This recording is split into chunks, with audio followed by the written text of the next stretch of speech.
Okay, so the first video that we're getting into tonight, well, for this episode, because yeah, I'm going to be reacting to a few, but obviously not uploading it all in one video. The first video that I'm going to be reacting to is 5 unexplained missing people cases with plot twists. Love things like this. People go missing. I mean, it's sad and shitty, but I like it when there's plot twists, and it's just, yeah, very interesting to see what happens. And yeah, let's get into the video. By the way, the channel's name is Top 5 Unknowns. Let's get into it. Come up, boys! Unexplained missing person cases fascinate us because the ways in which people disappear seem impossible.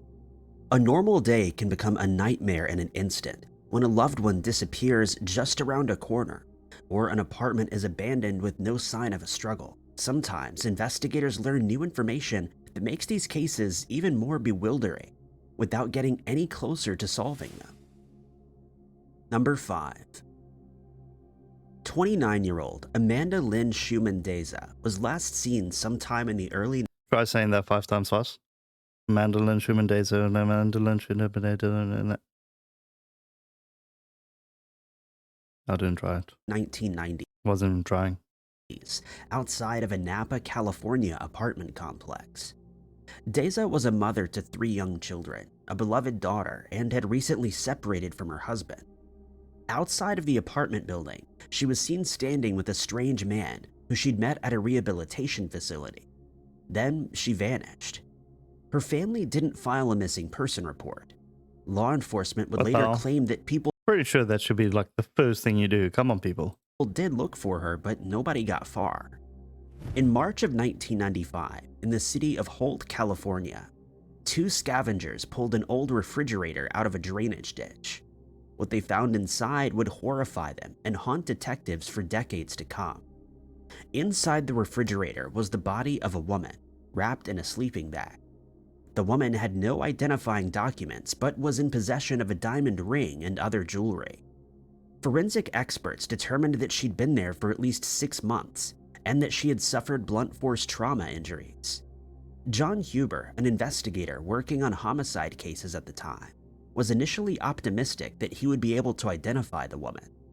He tracked down the serial number of the refrigerator, but it hit a dead end when he found nobody had turned in the warranty on it.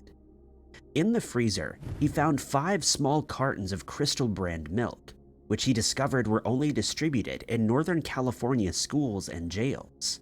Some good detective work right there. He also found a bag of ice in the freezer, which also was only distributed in Northern California. The woman had excellent dental health, but Huber found no match. After canvassing every institution that carried Crystal milk cartons, every store that carried the brand of ice he found in the freezer, and asking every dentist in the area, Huber had made no progress identifying the woman who came to be known as the lady in the fridge. Wow, that's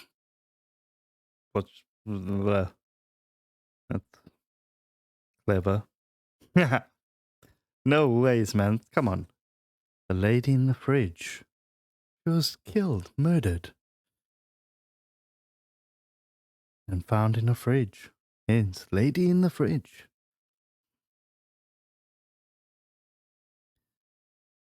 I'm actually a bit confused. Didn't they just say in the beginning of this video that the family saw her standing with someone and now they're not searching? They didn't really search for her, but now no one knows. Oh, wait, sorry. Okay. It's late. Watch the video. He worked the case all the way to his retirement in 2013. In 2023, everything changed. Using new DNA analysis technology, the cold case team finally identified the lady in the fridge. It was Amanda Lynn Schumann-Deza, who had gone missing all those years ago. While Deza's family and officers who worked on the case gained some closure by identifying the mysterious woman, the question of how she got there remains. The sheriff's office is still determined to bring the culprit to justice. It must be the guy that she was flipping standing with at a bus stop or whatever. Come on. Wake up. Number 4. Charlotte Moriarty was known as a free spirit who could disappear on an adventure for weeks at a time. That's why her boyfriend, Mark Barnes, wasn't disturbed when she disappeared with their 6-month-old son. So your girlfriend slash wife leaves on an adventure without you. That's dodge. That's dodge. Just saying. I'll never allow that. Hopefully someone didn't hear me. What? Hello? Son, Mark's Panama. One day in 1977, the family lived in Hawaii, and Moriarty took Marks out with her while she went shopping. It wasn't until 3 weeks later that Barnes became worried and called the police. Barnes spent Seriously? years destroying Your wife goes away for 3 weeks with your flippin' child. Or stepson or whatever. And you have no idea where they went, but you wait 3 weeks. Are you shitting me? fraud over the No, man. loss of his son, until he received a phone call from a man named Steve Carter in 2012. Carter, who had a happy and affluent childhood in New Jersey, was the adopted son of an army officer and had always had suspicions about his childhood. Specifically, he didn't understand why his birth certificate was made a year into his life. When he heard about the case of Carlina White, who discovered that she'd been kidnapped out of a hospital as a baby, Carter began looking into his own childhood, and what he found chilled him. While researching missing children, Carter discovered an image of what the missing child Mark's Panama would look like, aged to an adult, and it looked just like him. A DNA test later confirmed that he was, in fact, the missing child. Carter discovered that the day of his disappearance, he and Moriarty were found in the home of another local woman who called the police. Moriarty seemed confused about who she was and the identity of her son, and she was placed in psychiatric care before escaping and leaving Carter to become a ward of the state. What the This is how he was hell? adopted by his new family just in New messed up. Jersey. Moriarty, however, had a daughter named Jennifer Monheimer by another man. Monheimer never gave up the search for her mother and half-brother, and it was her efforts that led to the creation of the adult Mark's Panama sketch. Charlotte Moriarty remains missing to this day. Number That's hectic, eh? Jeez, so she just disappears. Forgets who the hell she is. Son gets taken into care and then realizes, oh, he's a flippin' child of a woman that's missing. Hectic. 3. On July 8th, 2006, Elizabeth Harris Wait. That story just reminded me. I don't know if you guys are interested, but you know that girl that Madeline. I'm sure everyone's heard of that story by now. Have you guys heard about the chick that claims that it's her? I don't know. First thing I thought was because the first clip that I saw of her, she was like saying, "Oh, she really thinks it's her, whatever." But she loves to sing, and she's like, "I can sing for you." I'm like, "Oh my word!" She's definitely one of these flippin' kids that just wanna. Well, apparently she's 21 now, but she's one of these kids that. Sorry. One of these kids that always wants to just get fame, like 2 second fame, 2 minute fame, or whatever. That was my first thought, but after seeing like all the evidence and looking into it, that's why you must always do your research. People don't just like come up, don't see like 2 second videos, 2 minute videos, and think that's what a person's about. Okay. Anyways, seems like it could be legit. Apparently, they've authorized the DNA test. I'm gonna go and see if it's come out yet. But yeah, please just imagine it's her. That's crazy, insane. I definitely thought she was dead to that like German guy that lived down the road or like somewhere in the vicinity. Anyways, let's continue. Harris was looking forward to Number a family 3. shopping trip with her 18-year-old daughter, Roxanne Paltoff. Harris and Paltoff had an especially close relationship and Paltoff. spoke on the phone multiple times a day. Both women's lives were upended when Paltov failed to show up for the shopping trip and was never seen again. Tension had been brewing in the family as Paltov had become involved with a strange character. Her boyfriend, 30-year-old Lewis Walls, was a troublemaker with a criminal record who claimed to be associated with the Bloods, a notorious street gang. Harris didn't like Walls, and Walls' family didn't like Paltov, so the star-crossed couple could only meet at motels. They would spend days together at a time in various motel rooms around an area of Austin known for criminal activity. The day that Paltov missed the shopping trip that she'd planned with her mother, Harris received a distressed call from Walls. He claimed that he'd not seen or heard from Paltov since 8:30 the prior night. According to Walls, the couple argued over issues from their past, and Paltov stormed off into the night. Walls said that he ran after her, but Paltov told him to leave her alone. He claims that he then went back to their motel room for 20 minutes to calm down, but when he went back out to find his girlfriend, she was nowhere to be found and never seen again.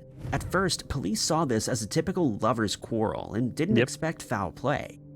Overburdened with cases, the investigators at the Austin Police Department overlooked some vital details early on.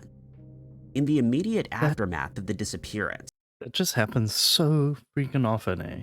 Where cops just think it's this person, whatever, and so they don't even look into the case properly. Freaks me out. things got incredibly strange. Walls cleared out of the motel room before filing a police report and took all of Paltov's belongings with him.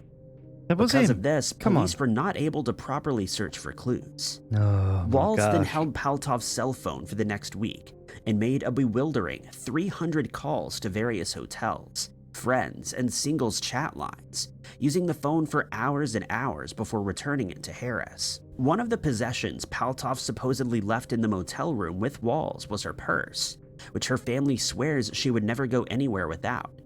She also left behind jewelry that friends and family say she always kept on.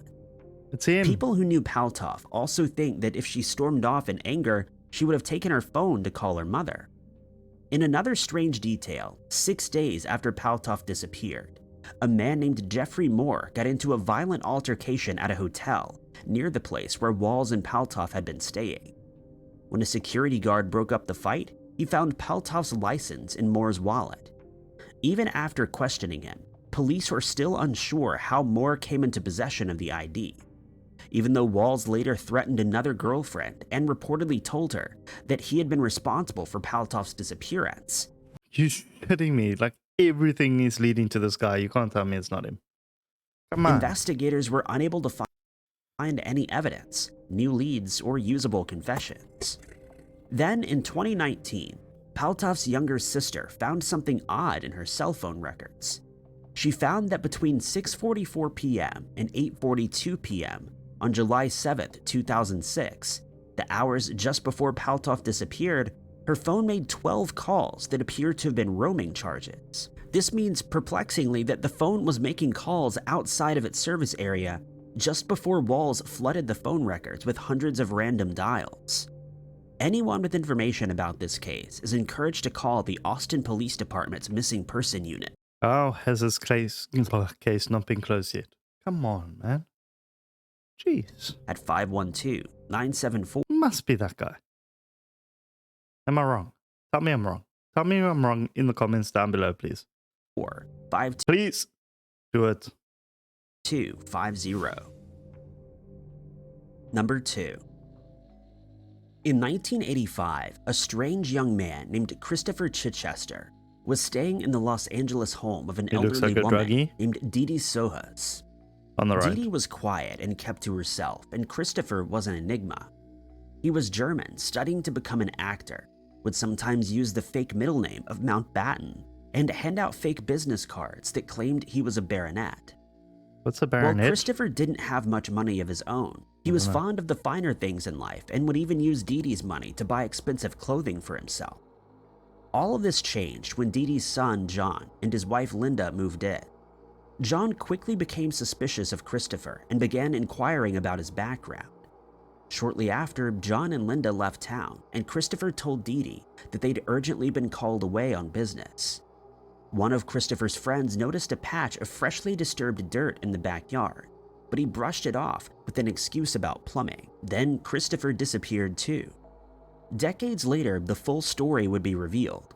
The Baronet Christopher Mountbatten Chichester did not exist. The young man's real name was Christopher Hans Gerhardsreiter, and What he the was a hell? lifelong fraud and criminal. Christian grew up in Germany and then That's came to crazy. America as a 17-year-old. On his way into the country, he lied to immigration services and told them that an American family would sponsor him as an exchange student. While he did finally find a family in Connecticut that was willing to house him, they later kicked him out because he believed himself to be too good to do any chores. Christian then traveled back and forth across the country, using a variety of made-up names and identities, and constantly faking his way into the American upper class. That's Shortly crazy. I don't after know the how people get disappearance that of right, John eh? and Linda Sohas, Christian was found back in Connecticut using the alias of Christopher Crow and attempting to sell John's car. He briefly convinced a brokerage firm to hire him as an executive, only to be fired when they discovered that he'd given them an incorrect social security number. The number he used on his application belonged to the infamous serial killer, Son of Sam. Years later, Christian would assume He convinced a company to let him become the executive of the company. What? That is nuts. the name of Clark Rockefeller and pretend to be a minor heir to the Rockefeller fortune. He married a businesswoman named Sandra Boss and was also able to keep up the ruse for years before she became suspicious of him and hired a private investigator to uncover his true identity. A construction crew in Los Angeles was breaking ground in Dee Dee Sohas's backyard when they made a chilling discovery. They found the remains of John Sohas, who had not been seen since 1985. While police were looking for Christopher Crow, Clark Rockefeller had lavishly been spending his wife's money on fine art. See, I'm not sure if it's just me, but I have no fucking idea what's going on in this video. How many different names have they given me now? Like 17? What the heck's going on? Are they talking about this one guy, or they're talking about 2, 3 different... I don't know, I'm so lost. Basically, this fraudster killed people and it's in his garden. On the other side of the country. And they can't find him now. Or Sandra something. Boss filed for divorce, and Christian, in an attempt to keep the court from investigating him, agreed to only 3 annual visits with his daughter. However, he couldn't stand to be apart from her and eventually kidnapped her before running away to Baltimore and assuming the identity of a sea captain named Chip Smith. FBI agents were able to track him down and lure him out of his apartment by telling him that his ship was sinking in the marina. While in prison for the kidnapping, prosecutors convicted Christian of the murder of John Sohas.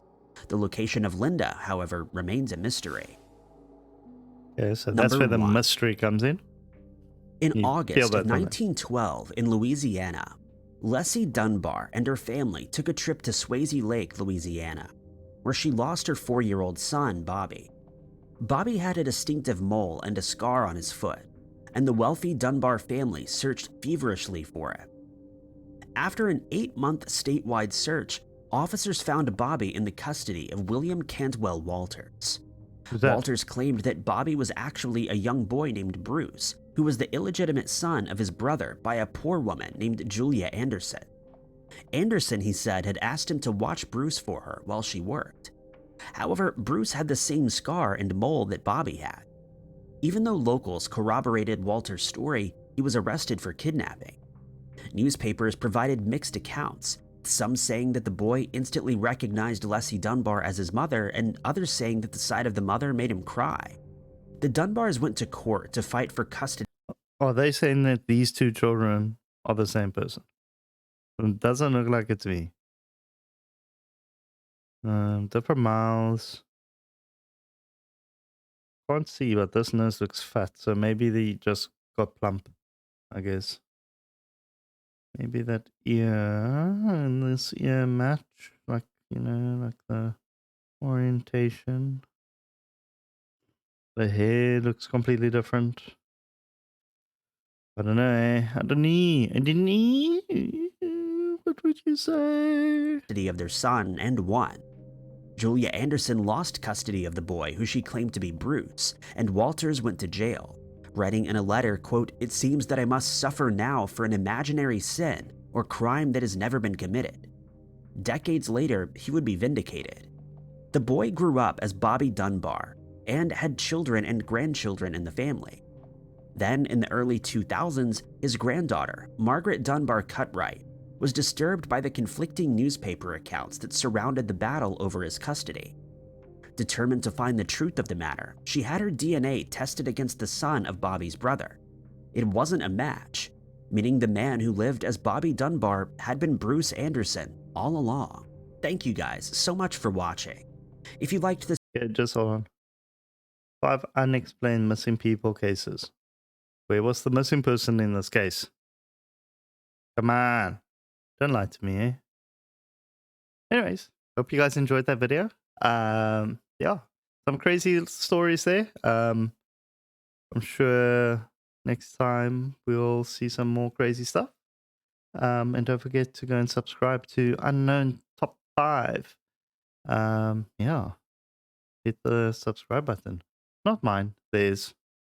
I'm just doing it for fun because, as I said, I, you know, just enjoy watching stuff like this. I thought, why not just react to stuff? And then other people can also find out about these videos, you know? Um, yeah.